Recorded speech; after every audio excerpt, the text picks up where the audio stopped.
It goes without saying that writing emails are a part of today's culture. And workers today can spend so much of their time combing through and replying to emails on a day-to-day basis. And with that, in some organizations, there are people who their sole responsibility is to respond and reply to emails, and in turn handle the amount of inbound letters that a company receives. Here's the thing. The way that you structure and write an email tells a lot about the type of person that you are, whether you like it or not. One poorly considered email or letter can greatly damage your reputation on a personal level or on a professional level. There is basic email and letter writing etiquette that one should use to make their best impression on their recipient. And give yourself grace. These things are not learned by intuition. We learn these things by cultivating good manners and good habits. So don't be too hard on yourself. Let's dedicate the next few minutes into learning what these good habits are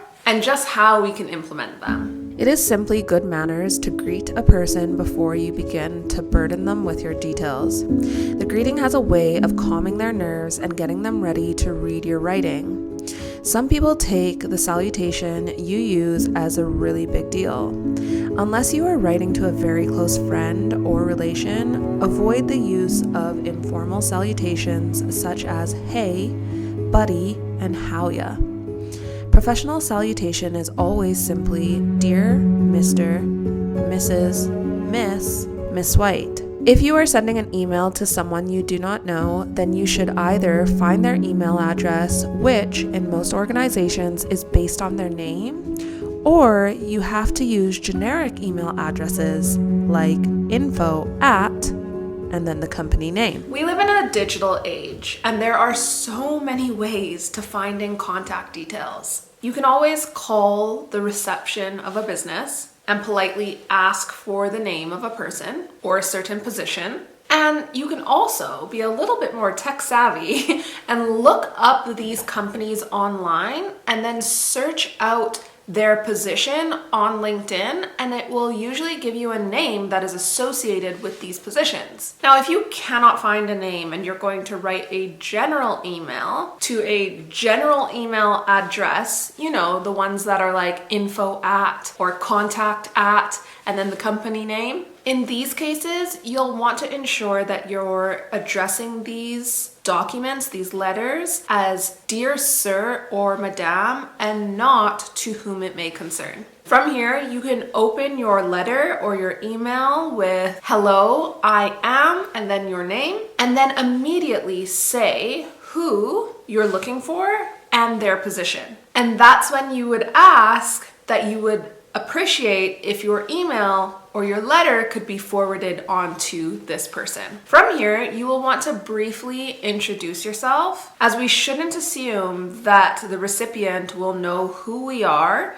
and what our intentions are. And by sharing a tiny bit about yourself, you end up saving the recipient the stress of trying to figure out who you are, how they know you, and what it is that you're getting in contact with them for. Because here's the thing, any person going through the modern age is being bombarded by emails, which is why it's imperative to use a catchy subject line that describes exactly what you're writing to this person about. This way, the recipient will recognize it instantly as soon as they see it. We live in a busy day and age, and you don't want to take up too much of somebody's time. So don't beat around the bush when you're sending these emails or these letters. Once you have introduced yourself, get straight to the point and say what is necessary. Your recipient will thank you for being so informative and brief. Now, let's talk about the reply all button, because we've all heard disasters of someone hitting reply all and it goes to someone it really wasn't supposed to. Therefore, we should be thinking twice before we use the reply all button. Make a habit of going through your email before pressing reply all. This will not only save you embarrassment if somebody in particular wasn't supposed to get this email, but equally, it will save you sending an unnecessary email to someone who doesn't need it and their workload and their inbox is already so high. Now, have you ever worked with somebody who is so disorganized and it's Friday afternoon and you're just getting a multitude of emails from them because they've left everything to the last minute? And then that leaves you with just a few mere hours to get this work done because it looks bad bad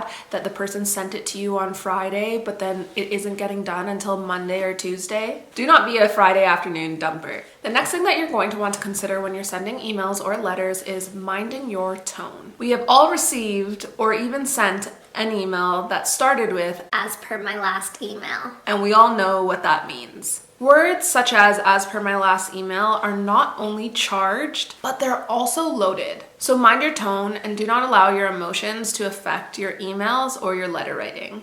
Don't email when you're angry, and don't shout using all capitals. Another thing you'll want to avoid is saying bad things about your boss or your colleagues via email. And this might be controversial, but you should try to avoid cracking any jokes in the written form.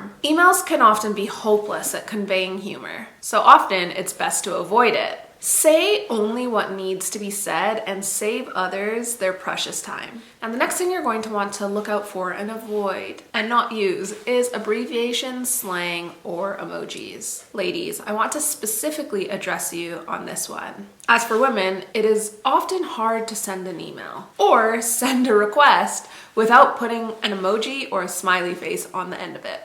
This is often because we don't want to be coming across as harsh or demanding or even difficult. But the fact is that this is business. If you're putting a request through and you've been mindful of your tone, there's no need to put an emoji or a smiley face at the end of it. This is something that I'm currently holding myself accountable for. Have you seen yourself anywhere in this discussion? Are there some things that you need to amend or adjust? Let me know what you will be working on in the comments. I hope you will press subscribe so you can see the next video that we do on etiquette, as we will be continuing the conversation about conversation etiquette.